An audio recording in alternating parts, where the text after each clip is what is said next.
South Kashmir में पहले चरण में वोटिंग हो रही है। लगभग 24 कॉन्स्टिट्यूएंट असेंबलीज़ में वोटिंग होगी।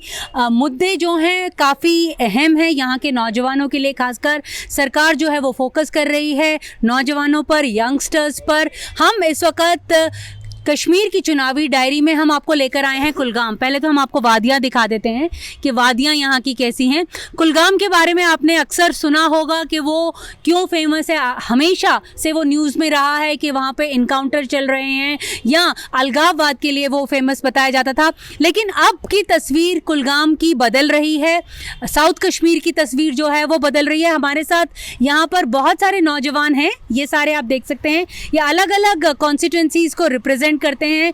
शोपियां से हैं, पुलवामा से हैं, त्राल से हैं, अनंतनाग से हैं। तो हम लोग इन्हीं लोगों से चर्चा करेंगे कि इन लोगों के मुद्दे क्या हैं और ये अपने लीडर को कैसे देखना चाहते हैं, कैसा उनका लीडर होना चाहिए। तो सबसे पहले हम आप ही से शुरू करते हैं, त्राल से। त्राल जो है 2016 के बाद अपने कारणों से जाना जाता था। अब जो है वहाँ का जो यंगस्टर है वो बदल रहा है। अब का जो यंगस्टर है जो है वो हिप एंड हैपनिंग हो गया है। तो आप क्या बताएंगे कि वहाँ पे क्या चेंजेस हो रहे हैं? जनरली कश्मीर में क्या आपको बदलाव देखने को मिल रहा है पिछले 8 सालों में? पहले तो मैम थैंक यू। आपका नाम बता दो। विकास अमीन फ्रॉम त्राल। तो बहुत कुछ बदल रहा है। कुछ बदल रहा है बाय फोर्स, कुछ बदल रहा है बाय चॉइस। सो त्राल में जो देख रहे हैं या पूरे कश्मीर में देख रहे हैं कि there is some sort of that fear, subtle fear exist and to separate this fear to come out. अच्छा, तो हम बाहर निकले तो इसके लिए हम सियासत में आ रहे हैं। पॉलिटिकल स्टेबिलिटी चाहते हैं, अपनी बात पूरे कॉन्स्टिट्यूशनली अपने नेताओं तक या स्टेट तक पहुंचा रहे हैं। जी। तो त्राल में अब जो पहले सिचुएशन थी, जैसे पोस्टर बॉय माना जाता था बुरहान वानी को, अब क्या वहाँ पे यंगस्टर किसकी ओर देख रहा है? पोस्टर बॉय आप पता नहीं कैसे इसको बोलते हैं, ठीक। हम बोलते हैं being a youngster I believe in constitution, I believe we can demand whatever we want constitution, ठीक। तो वहाँ पे पॉलिटिकल स्टेबिलिटी चाहते हैं लोग, पॉलिटिकल स्टेबिलिटी चाहते हैं। जो यहाँ पे पॉलिटिक्स कर रही है, यहाँ कैसे पॉलिटिक्स हो रही थी, कैसे मिसयूज हो रही थी, फिर उसकी वजह से क्या होता था, even you don't know, we don't know what is happening in the background. So we want our voices to be heard, we want to be heard actually. तो इस बार जो चुनाव है उसमें ज़्यादा से ज़्यादा जो यंगस्टर्स हैं वो पार्टिसिपेट करेंगे? हाँ जी, कर रहे हैं, आप देख रहे हैं। हमारे साथ पुलवामा से भी हैं। आप पुलवामा से हैं सर, नमस्कार। पुलवामा भी अपने ही कारण से जो है वो जाना जाता था, लेकिन अब पुलवामा की जो तस्वीर है वो भी बदल रही है। आप बताएं कि 2019 के बाद से 24 में क्या बदलाव आपने देखे? देखिए, पहली बात मैं ये करना चाहता हूँ कि जिसके ये वोट ऑफ थैंक्स की सूरत में आपको कर रहा हूँ कि ये मैं पहली बार देख रहा हूँ कि आप नौजवानों से मुखातब है और हम मीडिया पर्सन से मुखातब ऐसे आ रहे, रूबरू आ रहे हैं। यहाँ का कल्चर जो था कि यहाँ लोगों में बहुत सारी ओपिनियंस थी, डाइवर्सिटी ऑलरेडी पहले ही थी। ऐसा नहीं था कि हम कन्फाइंड थे या हम किसी चीज़ को हरफ आखिर समझते थे, बल्कि असल में कोई ऐसा ब्रिज या कोई ऐसी कनेक्टिविटी नहीं थी कि जिसे हम एक दूसरे की बात को सुन सके, या अदम बर्दाश्तिया के पावर के नशे में हमने बाज़ औक़ात लोगों के जो ये लोगों का जो वॉइस होती है, फ्रीडम ऑफ एक्सप्रेशन की मैं बात कर रहा हूँ। तो सबसे पहली बात आपको शुक्रिया पहुँचता है कि आपने इस लायक हमें समझा कि हमसे कम से कम बात की जाए। ये कोई बड़ा सियासी संगठन नहीं है कि जहाँ से तकदीर का फैसला हो सकता है, मगर चाहे इन दो इंतहाओं के दरमियान जियो पॉलिटिकल सिनेरियो की अगर बात की जाए, पॉलिटिकल इंस्टेबिलिटी और टेनिस की बात की जाए, दो इंतहाओं के दरमियान जिस कौम का भी नौजवान होगा, चाहे वो under some sort of system life बसर करता है, चाहे वो इस पे राजी हो या ना हो, लेकिन हर एक सूरत में बात करना ये एक ह्यूमैनिटेरियन ग्राउंड्स पे एक इथीक कहलाता है। ये हर एक दीन, हर एक धर्म कहता है। हमारा इस्लाम, अगर मैं थियोलॉजिकल पर्सपेक्टिव से कहूँगा, प्रॉफिट सल्लल्लाहु अलैहि वसल्लम ने जो हमारी जो इसकी बायोग्राफी है, इससे साबित होता है कि उसके जो अगेंस्ट थे वो कहते थे कि हाथू बुरहानकुम इन कुंतुम सादिकीन। ए पैगंबर, हम आपकी बात मानेंगे मगर शर्त है कि अगर आपके पास कोई आर्ग्यूमेंट हो, दलील हो। तो दलीलों की दुनिया में, आर्ग्यूमेंट की दुनिया में बात रखने का मौका होना चाहिए, बात रखने का प्लेटफॉर्म मुहैया करना चाहिए। और अगर बात रखने का जो ये स्पेस होगी, इसको कन्फाइड किया जाए, इसको छीन लिया जाए, डेमोक्रेटिक सेटअप में भी इसको इतनी फ्लेक्सिबिलिटी की निगाह से न देखा जाए, तो जो आउटपुट निकलता है तो वो फिर हम पे क्यों आयद होता है। लिहाजा ये अप्रिशिएबल है, दिस इज़ एनकरेजिंग स्टेप कि कम से कम आप हमारे जज्बात, आप हमारे एहसासात को यहाँ पे पिन आउट कर रहे हैं, आप अब बिल्कुल हमारे अंदर से जो बात निकल रही है आप इसको समेट रहे हैं। और बस मैं बिलीव कर रहा हूँ इस चीज़ पे, इस्लाम कोई ऐसा कन्फाइंड सिस्टम नहीं है जिसको हम 4 दीवारों में मुक़य्यद कर सकें, इसको बंद कर सकें, इसको इम्प्रिजन कर सकें। नहीं, ऐसी बात नहीं है। हमारी जो प्राइमरी सोर्सेज हैं, authentic sources, whether it is Quran, हदीस और सीरत ऑफ बिलाउड प्रॉफिट सल्लल्लाहु अलैहि वसल्लम, हमेशा रसूल अकरम सल्लल्लाहु अलैहि वसल्लम डिस्कशन करते थे, डिबेट्स किया करते थे, वो भी खूबसूरत माहौल में। नहीं तो पुलवामा के इश्यूज क्या हैं, यंगस्टर्स के इश्यूज क्या हैं वहाँ पे, क्योंकि अब इस बार चुनाव 10 साल बाद हो रहा है, तो आपका मुद्दा क्या है वहाँ पे? हमारे इशू पहले से ही वही थे। ह्यूमन बीइंग्स के बेसिक इश्यूज कभी नहीं बदलते हैं, वो आपके मेरे कहने से कभी तगय्युर इनमें नहीं आता था। हमारे इशू, हमारे नौजवानों की इशू, मैंने पहले ही कहा है कि टेनिस के दरमियान जियो पॉलिटिकल सिनेरियो में जो हमारे एरिया आता है, इसको मिसाल इंटरनेशनली कॉन्फ्लिक्ट कहा जाता है। कॉन्फ्लिक्ट में ज़िंदगी कैसी होती है ये आप हमसे पूछ सकते हैं, हमने क्या सहा है ये आप हमसे कह सकते हैं, हमारे नशीब व फराज क्या है, हमारे लैलो निहार क्या है, हमसे कह सकते हैं। मगर आप इस बात को नहीं जुटला सकते हैं, ये अफगानिस्तान का नौजवान हो या साइरिया का नौजवान हो, ये USA का नौजवान हो, ये हमारे भारत का नौजवान हो या इस वादी कश्मीर का नौजवान हो, मसाइल हमेशा एक है। हमें भी एजुकेशन चाहिए, हमें भी अलाइनमेंट पे भरोसा है, हमें भी अपने राइट्स पे भरोसा है, मुझ में भी टैलेंट और पोटेंशियल है, लेकिन मैं प्लेटफॉर्म चाहता हूँ कि wire I can express this. तो ये माना जा रहा है कि अब ये जो चुनाव है प्लेटफॉर्म देंगे इन लोगों को अपनी बात कहने के लिए, इन लोगों को लग रहा है कि इनकी नुमाइंदगी जो है इनके लोग खुद कर लेंगे। अनंतनाग से हैं आप साहब, अनंतनाग डिस्ट्रिक्ट भी हॉटबेड माना जाता है टेररिज्म का, आप क्या देखते हैं, कुछ बदलाव वहाँ पर हुए हैं या नहीं हुए? सबसे पहले तो मैं आपका बहुत शुक्रिया अदा करता हूँ कि आप नौजवानों की बात सुनने के लिए यहाँ पे आए। हर जगह कश्मीर में यही हम चाहते हैं कि एक सियासी इस्तेकाम हो, एक अच्छा माहौल पैदा हो जिसमें नौजवान जो रोज़गार के लिए तरसता है, और अगर हमारे होम मिनिस्टर साहब ये कहते हैं कि हमें नौजवानों की बात सुननी चाहिए, लेकिन जब होम मिनिस्टर का दौरा होता है तो यहाँ के नौजवान को जेल में रखा जाता है। अगर वो नौजवानों की बात सुनने आते हैं तो उस नौजवान को मौका देना चाहिए कि नौजवान क्या कहना चाहता है। तो हम यही चाहते हैं कि पब्लिक जो हेल्थ सेक्टर है वो बेहतर हो जाए और एजुकेशनल सेक्टर जो है वो भी बेहतर हो जाए, एक पॉलिटिकल स्टेबिलिटी आ जाए हमारे खिते में। बाकी हम इस चीज़ पे हम बिलीव करते हैं कि हमारी बात सुनी जाए, एक राइट टू स्पीच जो डेमोक्रेसी में होता है वो हमें दिया जाए ताकि हम अपनी बात को, इसीलिए मैं आपका बहुत ज़्यादा शुक्रिया मशकूर।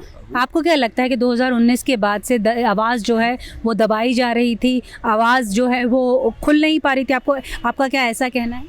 देखिए, सबसे पहले मैं यहाँ पे एक एतराज़ करना चाहता हूँ कि 2019 में जो हमारे हुकूक सलब किए गए, हमारे रिप्रेजेंटेटिव्स को जेलों में रखा गया और हमें पूछा नहीं गया कि दफ़ा 370 की मनसूखी, अगर एक जमहूरी तरीके से उसको हटाया जाता तो हम उसके मुखालिफ नहीं थे, लेकिन हमारे लीडरान को नज़रबंद रखा गया और हमें बिना पूछे ही उस धारा को, और हमें स्टेट से भी महरूम किया गया। हम अभी जम्मू कश्मीर जो है उसको यूटी में तब्दील किया गया, तो एक नाराज़गी है हमारे अंदर। तो एक downgradation of a state to a UT यहाँ पर एक मुद्दा है लोगों के बीच में, और उन्हें ये लगता है कि उनकी ये हक की लड़ाई है, स्वाभिमान की लड़ाई है। सर, आपसे मैं ये पूछना चाहूँगी कि जैसा ये बोल रहे थे कानूनों का मिसयूज़ हुआ, तो आपको क्या लगता है कि हालांकि जो सरकारें हैं वो तो ये दम भरती हैं कि कानून जो हैं इंटीग्रेट हुए हैं भारत से और अब उनका मिसयूज़ नहीं होता, आप यहाँ पर रहते हैं,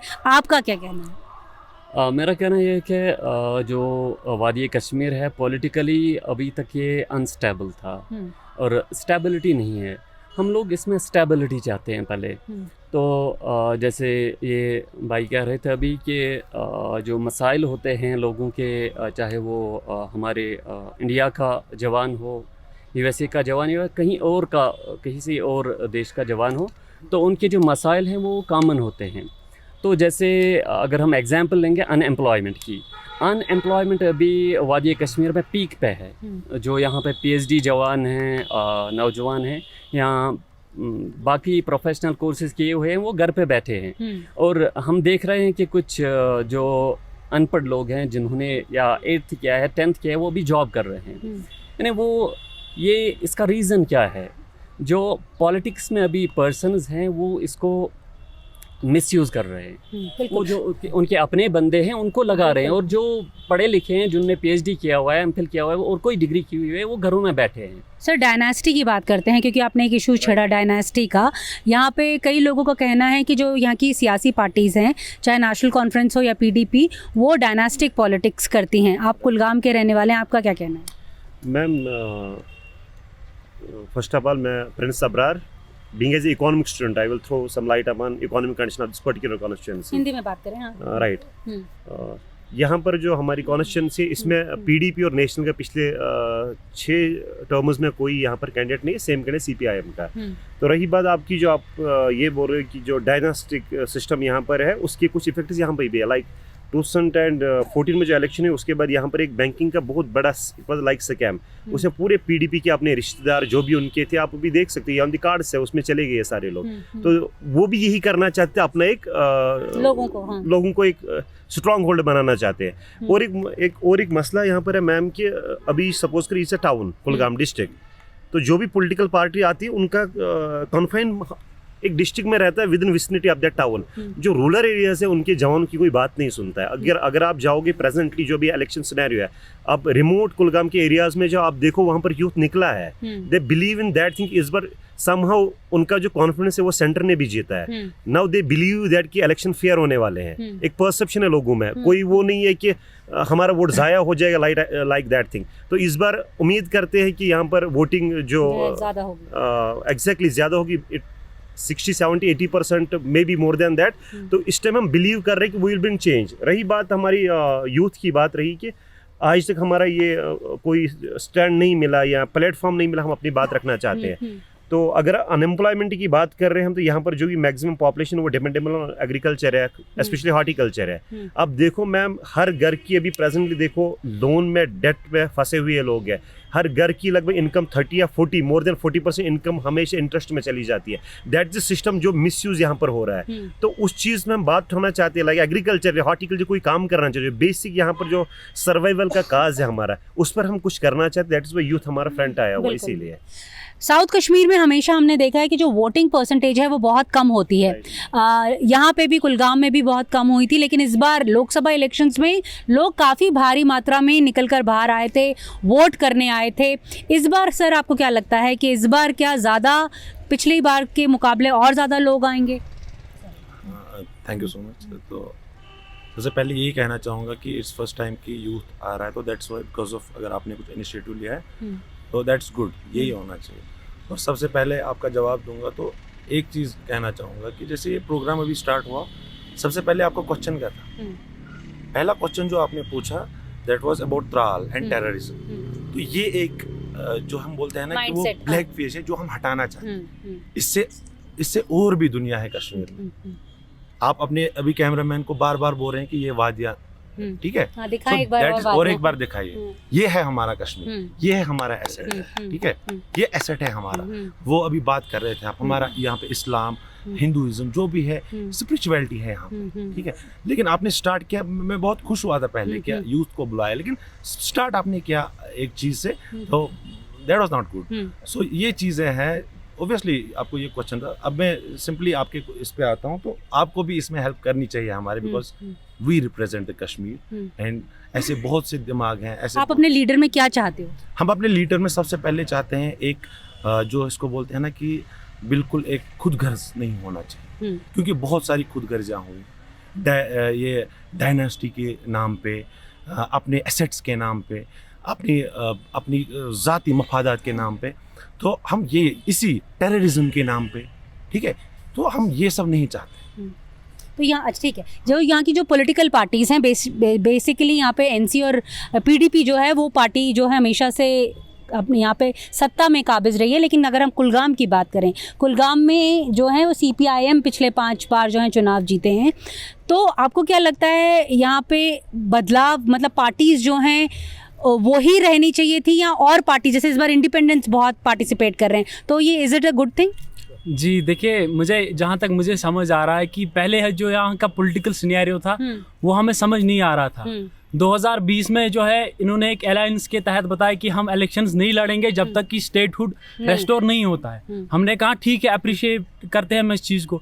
उसके बाद से आज देख लीजिए, उमर साहब ने 2 बार कहा कि मैं इलेक्शन नहीं लड़ूंगा जब तक स्टेटहुड रेस्टोर नहीं होता, और कल उन्होंने बताया कि मैं अपना टोपा आपके सामने पेश करता हूँ कि मुझे आप जिताइए। तो ये चीज़ तो हमें समझ में आ गई कि ये लोग खोखले वादे कर रहे हैं कि हमें खाली इस चीज़ के लिए वादे हमें दिखा रहे हैं कि वो अपना पावर चाहते हैं। आप कुलगाम की एग्जाम्पल लीजिए, 2014 में यहाँ पे इमरान नबी डार थे कैंडिडेट एनसी के, जिन्होंने 8000 वोट लिए। 14 के बाद उन्होंने जितनी मेहनत की है, मुझे नहीं लगता है कि आज तक किसी बंदे ने पूरी कॉन्स्टिट्यूंसी में इतनी मेहनत की होगी, और पूरे यूथ का, पूरे वर्कर्स का इतना सपोर्ट था। मैं हर कोई ये उम्मीद कर रहा था कि इस बार जो है ये कॉन्स्टिट्यूंसी इमरान नबी डार के हित में जाएगी। मैंने कभी वोट नहीं किया था, और मेरा ये इरादा था कि इस बार मैं इमरान साहब को सपोर्ट करूंगा बिकॉज ऑफ इस कैरेक्टर, ऑनेस्टी और बहुत सारे उसके एट्रीब्यूट्स है। लेकिन आप देख लीजिए ये पावर के कितने भूखे हैं। इन्होंने क्या किया, इन्होंने सीपीआईएम के साथ अलायंस किया, वो सीपीआईएम जो हमेशा इनकी अपोनेंट रही है। बिल्कुल। अच्छा, पहले बताओ तुम वोट क्यों नहीं करते थे पहले? जी, वोट मैं इसलिए नहीं करता था क्योंकि यहाँ पे जो पूरा यूथ है, जो जितने भी हम सारे, जैसे आप मेरी बात लीजिए, जो यहाँ पे एक डेमोक्रेटिक सेटअप था या जो भी प्रोसेस था, उस पे जो है यूथ को एतमाद उतना नहीं था। ये चीज़ लगता था कि अगर मैं इस प्रोसेस में जाऊँगा तो हमें डराया जाता था कि ये प्रोसेस शायद ये जहर है, अगर आप इसको टच करोगे तो आप जल जाओगे। लेकिन अब यूथ को समझ आ गया है। जैसे मेरी बात लीजिए आप, मैं एक लॉ स्टूडेंट हूँ, मुझे पता है कि हमारा कॉन्स्टिट्यूशन हमारे कितने राइट्स देता है, कितने हुकूक देता है। हम वही हुकूक चाहते हैं, और मैं आपको वसूख के साथ कहता हूँ, अगर यहाँ के यूथ को अपने फंडामेंटल राइट्स, कॉन्स्टिट्यूशनल राइट्स दिए जाए, उनकी सेफ गार्ड हो, तो कश्मीर जो आप देख रहे हो ना, इसका पूरा सिनेरियो चेंज होगा। पॉलिटिक्स में यंग माइंड्स मेरे जैसे और हमारे जैसे कई साथी आएंगे जो इस पूरे कश्मीर का सिनेरियो चेंज करेंगे और स्टेबिलिटी लाएंगे। आपसे अगर मैं पूछूं कि जो पॉलिटिकल लीडर्स होते हैं, एजुकेटेड होते हैं, नॉन एजुकेटेड भी होते हैं, आप अपने नेता को कैसे रूप में देखना चाहेंगे? मैम, सबसे पहले मैं अपने लीडर को उसको रिप्रेजेंट करना चाहता हूँ जो कि यूथ्स की फीलिंग समझ सके, क्योंकि यहाँ पर जो बहुत सारे एग्जाम्स हुए हैं, बैंकिंग एग्जाम में स्कैम हो गया है, मतलब ऐसे बहुत से एग्जाम्स हैं जिनमें स्कैम हो गया है, क्योंकि एजुकेशन सिस्टम जो यहाँ पर है वो नील है, लेकिन वो उतना हाई लेवल पर नहीं पहुँचा है जैसे कि हम देख रहे हैं। इसीलिए मैं अपने लीडर को ऐसा देखना चाहता हूँ जो कि यूथ की फीलिंग समझ सके, जो कि यूथ को की बातों को समझ सके, यूथ को की पावर को समझ सके, जो कि उनको रिप्रेजेंट करे। लेकिन यहाँ तक जो पिछले पॉलिटिकल लीडर्स थे, क्योंकि उन्होंने जो अपने जो गवर्नमेंट एम्प्लॉयज़ थे वो अपने ही लगा लिए, क्योंकि जो इनके अपने थे। क्योंकि मैं अपने पॉलिटिकल लीडर को ऐसा देखना चाहता हूँ, वो इसको रिप्रेजेंट करना चाहता हूँ जो कि यूथ को फीलिंग्स को समझे, यूथ की एजुकेशन को समझे। Also he must be morally good in the society, not like the previous leaders who don't have any moral character. Especially आप क्या कैसे मॉरल कैरेक्टर नहीं है, कैसे थोड़ा एक्सप्लेन कीजिए। yes कि मतलब how I can explain the moral character. Moral character ऐसे explain करते हैं कि मतलब the man who is morally good, he does the things which allow the society. He has not मतलब he should have good manners. He should be capable to मतलब ऐसा कहना चाहिए कि मतलब जो शोभा दे, बिल्कुल बिल्कुल, वो कहना चाहिए। अभी जैसे पीडीपी ने भारतीय जनता पार्टी के साथ मिलकर सरकार बनाई थी यहाँ पर, तो ऐसे में कई लोग जो हैं, खास करके यहाँ के लोगों से जब हम बात करते हैं तो वो लोग ये कहते हैं कि पीडीपी जो है वो बीजेपी को लेकर जम्मू कश्मीर तक लेकर आई थी।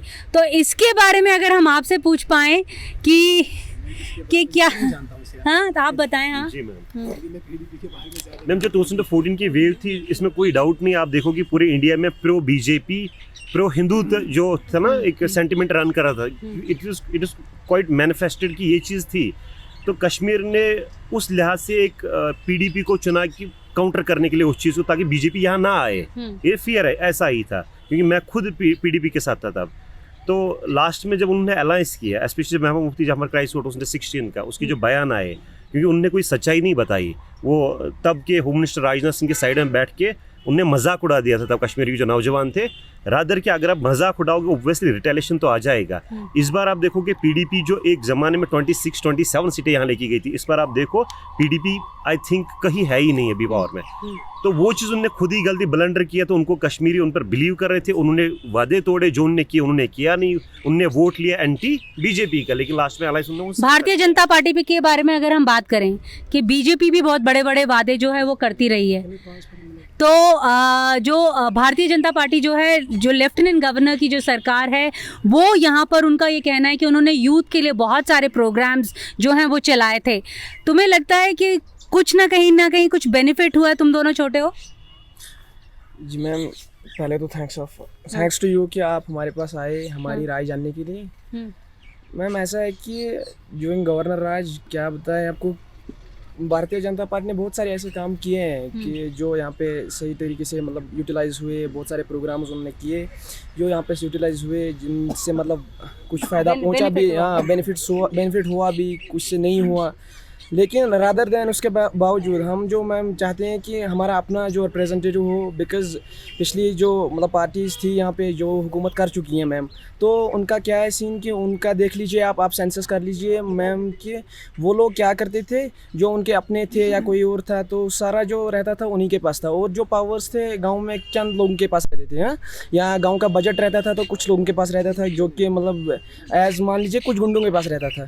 तो इस बार जो हुआ है कि मैम इस बार लोगों का माइंड सेटअप भी चेंज हुआ है कि हर कोई चाहता है कि नहीं हमारा अपना रिप्रेजेंटेटिव हो जो हमारी मतलब बात आगे पहुंचाए, हमारे काम आपने करे। वोट किया है पहले कभी? बिल्कुल मैम, इस बार किया है। इस बार किया 2024 लोकसभा इलेक्शन। जी मैम। कहाँ के हैं आप? मैं मैम कुलगाम से ही हूँ। कुलगाम से जी हैं। मैम। गुड। आपने वोट किया?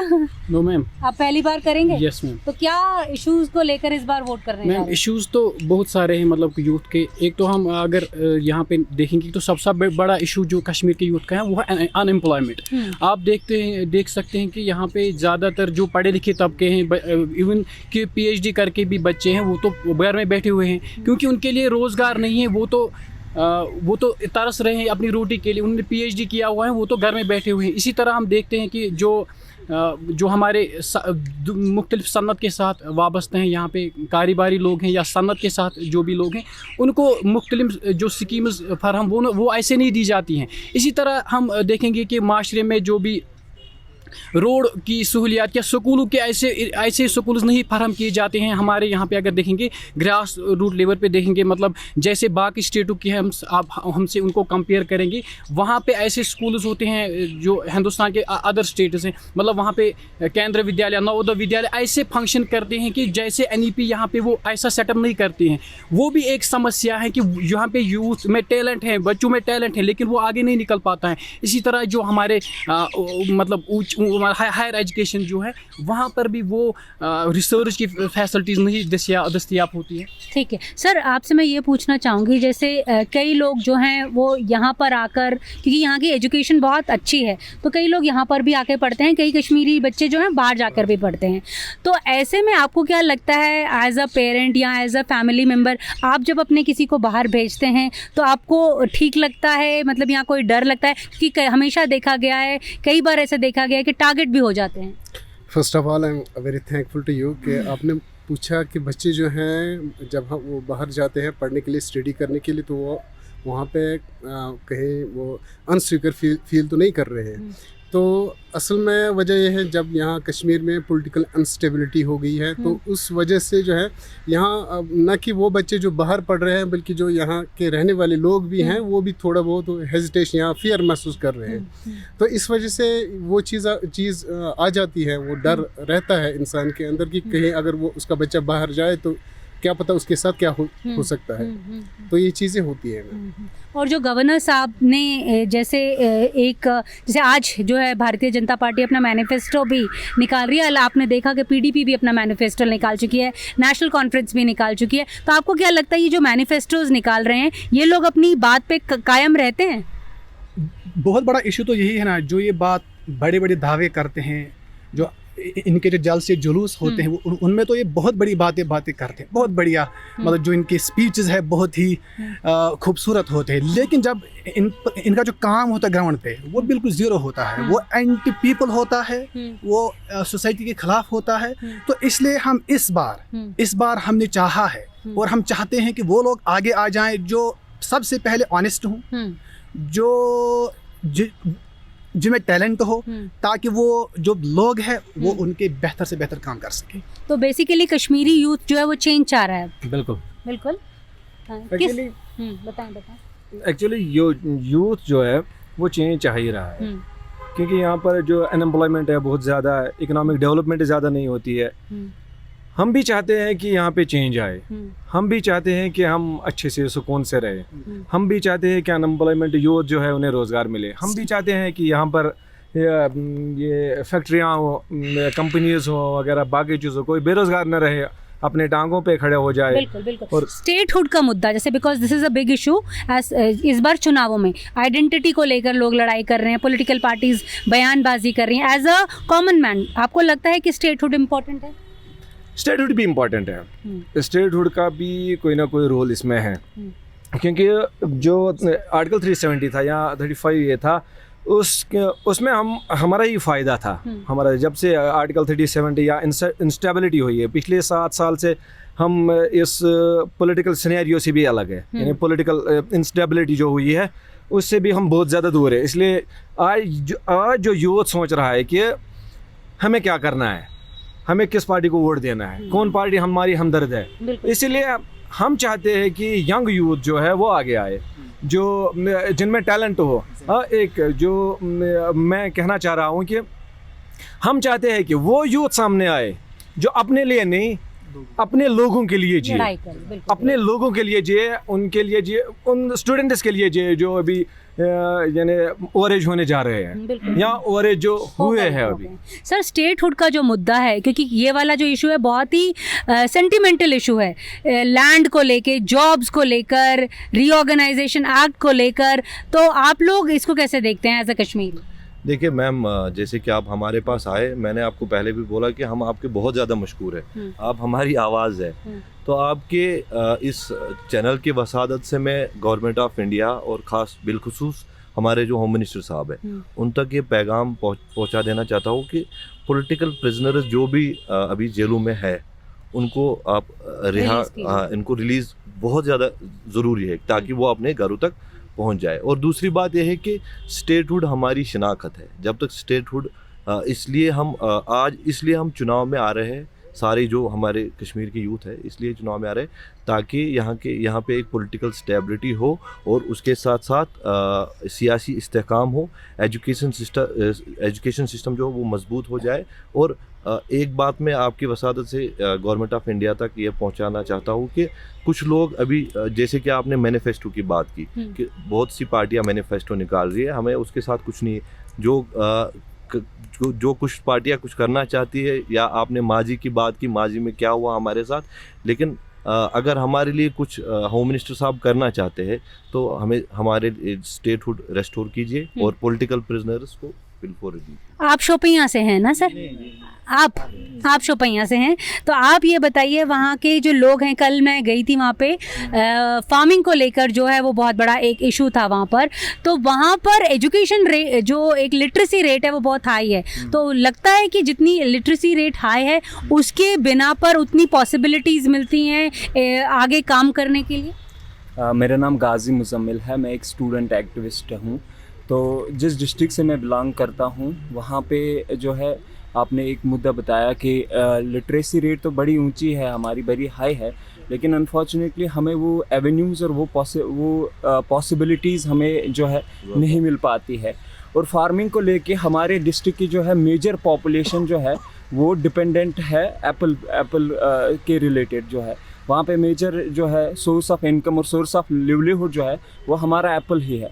लेकिन अनफॉर्चुनेटली हमारी यहाँ पे जो पॉलिटिकल पार्टीज़ है फ्रॉम टाइम टू टाइम जो है कोई स्पेसिफिक पॉलिसी उस एप्पल के रिलेटेड जो है वो कभी लेके नहीं आए हैं। आज भी हम जो 2-3 पार्टीज़ ने जो अपने मंशूर हमारे सामने पेश किए, उनमें ऐसी पॉलिसी जो है हमें बिल्कुल कोई वाजिया पॉलिसी एप्पल को रिलेटेड जो है हमें दिखाई नहीं देती है। रिसेंटली जो है हेल स्टॉर्म हुआ, जिससे मैक्सिमम क्रॉप जो वहाँ पे तबाह हुआ है, जो कि बिल्कुल हार्वेस्टिंग के लिए रेडी था। हाँ। तो वो वाला इशू हमने कल उठाया था। जी। मुझे बताओ, पहले तुमने वोट किया है कभी? मैंने कभी वोट नहीं किया। I am a first time voter, और उसकी वजह ये थी कि मेरे पास जो है इस बार वोट करोगे? मुझे अगर कोई कैंडिडेट इस बार जो है सेटिस्फाई कर सकता है कि मेरे जितने भी सवाल को लेके जो है, मुझे अगर उनका मंशूर और उनके मैनिफेस्टो जो है और उनकी इंटेग्रिटी और उनकी ऑनेस्टी मुझे उस कैंडिडेट में नज़र आएगी, तो आई विल श्योरली वोट। तो this is a big thing कि जो लोग कह रहे हैं कि इंडिविजुअल्स को लोग ज़्यादा फोकस कर रहे हैं, ना कि पॉलिटिकल पार्टी को। आप क्या कहोगे कि इंडिविजुअल को देखकर वोट दोगे या पार्टी को देखकर? इंडिविजुअल। हाँ, फर्स्ट टाइम वोटर हो जी? First time. आपके लिए क्या इशू है? आपके लिए सबसे बड़ा इशू तो यूथ का ही है जी। यहाँ बहुत सारे हम देखते हैं कि एजुकेशन या लिटरेसी रेट हाई है, यहाँ बहुत सारा कंपटीशन भी है, यहाँ बहुत सारे हम डॉक्टरेट भी देखते हैं, बहुत सारे कईयों का कैरियर उधर इधर है, वो हम कहेंगे जॉब नहीं मिलती है, बहुत सारे इश्यूज़ हैं। और जो भी डेवलपमेंटल काम होगा उसमें भी हम ताउन करेंगे, यूथ के हवाले से भी, जहाँ भी हम आगे होंगे हम वही चाहते हैं। एक आखिरी बस बात जो बता दें आप मुझे कि मेन जो है इस बार कितना वोट जो है, क्योंकि इस बार फोकस कर रहे हैं कि ज़्यादा से ज़्यादा वोटिंग होनी चाहिए, तो एज अ यूथ आप अपने फ्रेंड्स को और फैमिली मेम्बर्स को क्या कहना चाहिए कि come out and vote? Obviously this is the last now thing, तो हम आएंगे, वोट डालेंगे, इंशाल्लाह परसेंटेज भी बढ़ेगी। And last thing I want to say कि this is the youth actually, क्योंकि जब भी हम होम मिनिस्टर साहब को सुनते हैं, ही ऑलवेज सेज कि I want to talk the youth of the Kashmir, always says. ठीक, जब भी मैंने कश्मीर के मामले में सुना है, वो कहते हैं कि youth of Kashmir. So here is the youth, we invite him, let us share a table and let's talk. तो यूथ जो है जम्मू कश्मीर का जागरूक है, अपने हक के लिए भी जागरूक है और अपने राइट्स के लिए भी जो है वो जागरूक है। कह रहा है कि इस बार ज़्यादा से ज़्यादा वोट करने आएगा, क्योंकि उनका ये मानना है कि जो इलेक्शंस हैं फ्री एंड फेयर हैं। लेकिन सबसे इम्पॉर्टेंट बात जो यहाँ के युवाओं से मैंने जानी कि लोग जो हैं इस बार पॉलिटिकल पार्टी को देखते हुए नहीं, बल्कि एक इंडिविजुअल को देखते हुए वोट करेंगे कि वो उनके मापदंड पर सही बैठता है या नहीं बैठता है। तो कश्मीर की चुनावी डायरी से आज मेरे साथ इतना ही। शुक्रिया दोस्तों, नमस्कार।